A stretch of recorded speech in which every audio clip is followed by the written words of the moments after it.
আসসালামু আলাইকুম। প্রিয় সপ্তম শ্রেণীর শিক্ষার্থীরা, আশা করি তোমরা অনেক বেশি ভালো আছো।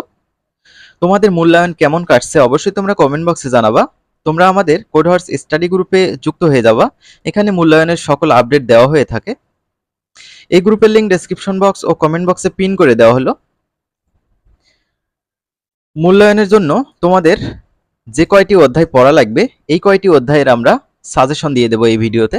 তোমাদের পড়তে হবে বিশ্বজোড়া পাঠশালা, নকশা খুঁজি নকশা বুঝি, মায়ের মুখের মধুর ভাষা, স্বাধীনতা আমার, বৈচিত্র্যে ভরা বৈশাখ, এই কয়েকটি অধ্যায়।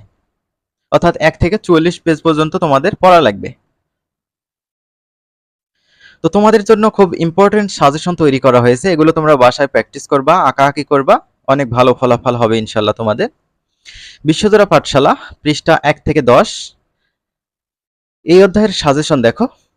1 নম্বর লেখা হয়েছে, বর্ণচক্রের রঙগুলোর সাথে মিলিয়ে বিভিন্ন প্রাকৃতিক উপকরণ যেমন রং বেরঙের ফুল, পাতা ইত্যাদি সংগ্রহ করে বর্ণচক্র বানাও। তো এইটার নমুনা সমাধান দেখো। বিভিন্ন গাছের তোমরা বিভিন্ন রঙের পাতাগুলো খুঁজবা। খোঁজার পর এভাবে সবগুলো রং যাতে থাকে সার্কেল তৈরি করে নেবা। দেখতে পাচ্ছ এখানে বিভিন্ন গাছের হচ্ছে পাতা এবং বিভিন্ন রং, এভাবে তোমরা সার্কেল তৈরি করে নিতে পারো। তো এই হচ্ছে প্রথম প্রশ্নের উত্তর। এবার আমরা 2 নম্বরটা দেখব। পছন্দ মতো রং বেরঙের কাগজ দিয়ে নকশা করে মলাট বানিয়ে একটি বন্ধু খাতা প্রস্তুত করো। আশা করছি তোমরা সবাই নিজ নিজ বন্ধু খাতা অলরেডি তৈরি করে ফেলেছো। তারপর তোমাদের বন্ধু খাতার মলাটের একটা নমুনা দেখানো হলো। তো দেখো, তোমরা যে খাতাটা নোট করার জন্য ব্যবহার করবে সেই খাতার উপরে বিভিন্ন নকশা করে উপরে লিখে দেবা বন্ধু খাতা। ওকে, এবার 3 নম্বর দেখো, আনন্দময় ভঙ্গিতে দলগতভাবে রঙের গানটি ভালোভাবে অনুশীলন করো। তোমাদের প্রথম অধ্যায়ে একটা রঙের গান আছে। তো নমুনা সমাধান, তোমরা রঙের গানটা এটা দেখে নিবা, বই থেকেই পেয়ে যাবা, এখানেও দেখে নাও। তারপর দ্বিতীয় অধ্যায়, নকশা খুঁজি নকশা বুঝি। এটা হচ্ছে পৃষ্ঠা 11 থেকে 18 পেজ পর্যন্ত এই অধ্যায়টা। এখানে প্রথম প্রশ্ন হিসেবে আমরা লিখে নিয়েছি, কাগজ কেটে বিভিন্ন আকৃতির ঝালর তৈরি করে শ্রেণীকক্ষ সাজাও। ঝালর কি অলরেডি তোমরা জেনেছো ক্লাসে।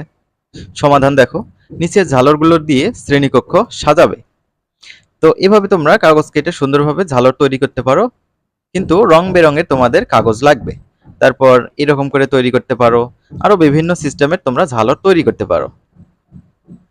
তার পরবর্তী যে কোশ্চেনটা আমরা সাজিয়ে নিয়েছি দেখো, শিক্ষার্থীরা মাটি দিয়ে তৈরি নকশি পিঠা মূল্যায়নের দিন এককভাবে উপস্থাপন করবে। তো জাস্ট মাটি দিয়ে তৈরি করতে হবে তোমাদের। উপরে খেয়াল করো, মাটি দিয়ে তৈরি বিভিন্ন নকশি পিঠা এখানে দেখানো হয়েছে। এই শেপগুলো পাওয়া যায় বাজারে। যদি তোমাদের বাসায় কোনো পিঠা বানানোর শেপ থাকে, তোমরা সেগুলো তোমরা দিয়ে প্র্যাকটিস করতে পারো, ভিতরে মাটি দিয়ে প্র্যাকটিস করতে পারো। তারপরের অধ্যায়, মায়ের মুখের মধুর ভাষা। এটি পৃষ্ঠা 19 থেকে 25-এ অবস্থিত।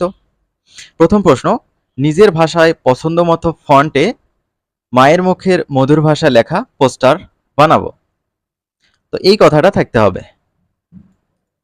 তো প্রথমে আমরা লিখেছি মায়ের মুখের মধুর ভাষা। এটা একটা ফন্ট দেখতে পাচ্ছ, এটা হচ্ছে ধলেশ্বরী ফন্ট, ফন্টের নাম। তারপর আরেকটি ফন্ট এখানে দেখতে পাচ্ছ, এই ফন্টের নাম হচ্ছে শামীম বঙ্গদেশ। সর্বশেষ আরেকটি ফন্টে আমরা মায়ের মুখের মধুর ভাষা এই কথাটি লিখেছি। এবার 2 নম্বরে যে কোশ্চেনটা সাজিয়ে নেওয়া হয়েছে দেখো, দলগতভাবে নিজ এলাকার যে কোনো সহজ বয়স উপযোগী একটি আঞ্চলিক গান বাছাই করে সমবেতভাবে গাওয়ার চেষ্টা করো। নমুনা সমাধান, রংপুর অঞ্চলের একটি আঞ্চলিক গান নিচে দেওয়া হলো। এই গানটা তোমরা হয়তো শুনেছো, রংপুর আমার বাড়ি বন্ধু হে, ওরে ও বন্ধু রঙে ছড়াছড়ি। তো এই গানটা তোমরা চাইলে ইউটিউব থেকে দেখে নিতে পারো, অথবা এটি আয়ত্ত করে যেতে পারো।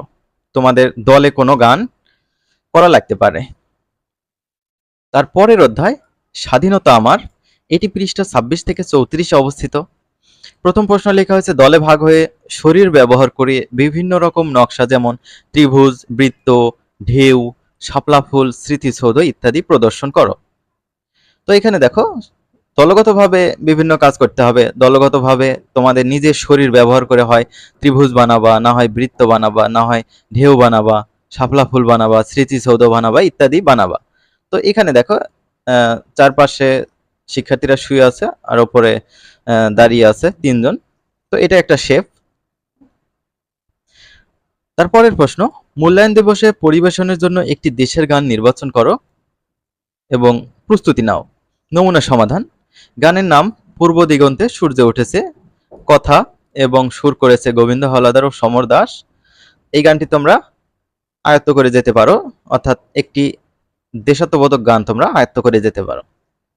সর্বশেষ অধ্যায়, বৈচিত্র্যে ভরা বৈশাখ, এটি পৃষ্ঠা 35 থেকে 44 অবস্থিত।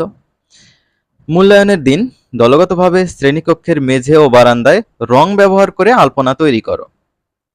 তোমাদের যদি পূর্বের কোনো অভিজ্ঞতা থাকে ভালো, আর যদি না থাকে ইউটিউব থেকে কিছু ভিডিও দেখে নিতে পারো। যদি এরকম কিছু বলে তোমাদের স্কুলে বা মূল্যায়নের দিন যদি আসে যে আলপনা তৈরি করো, কাগজ কেটেও বলতে পারে, শ্রেণীকক্ষের রুমে বা বারান্দায় রং দিয়ে আলপনা আঁকতেও বলতে পারে, সেক্ষেত্রে তোমাদের স্কুলের শিক্ষক রংগুলো সরবরাহ করবেন। তোমরা এভাবে তোমরা বিভিন্ন আলপনা তৈরি করতে পারো। ওকে, তো এই হচ্ছে সাজেশন, এগুলো তোমরা প্র্যাকটিস করতে থাকো। আশা করছি তোমাদের পরীক্ষা ভালো হবে। আর গ্রুপের দিকে নজর রাখো, আমাদের ইউটিউব চ্যানেলটি সাবস্ক্রাইব করে রাখো পরবর্তী ভিডিওগুলো পাওয়ার জন্য।